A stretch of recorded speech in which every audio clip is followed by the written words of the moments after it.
Манас чабат атты. Манастан бөлөк Медеш деген досум бар, Акжол деген иним бар, ошолор чабат. Эми Кудай буйрса бүгүн ким чабат? Өзүң чабасыңбы? Буйрса Манас чабат, дагы эле Манас. Өзүм асмасы өзүбүз чабып коебуз.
Мен ушулардан интервью алдык эле. Кандай экен?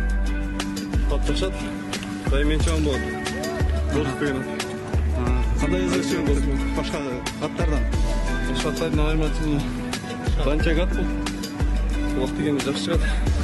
Топкода жакшы болот. Игилик. Чак. Мен